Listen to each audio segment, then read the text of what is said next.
அட ஆடியா?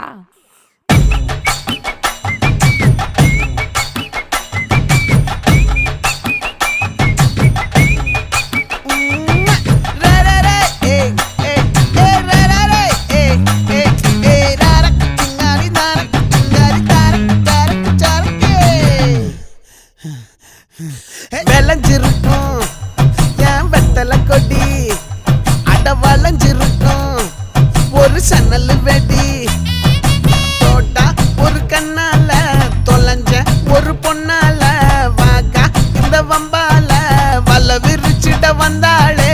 பார்த்து வளைச்ச தேக்கு ஓம் பட்ட உடம்பு சோக்கு, என்ன குத்தும் குறும்பு மூக்கு, கொஞ்சம் ஓய்வை கொடுத்து தாக்கு. என்னடி சித்திரமே இங்க நீ பத்திரமே சொல்லு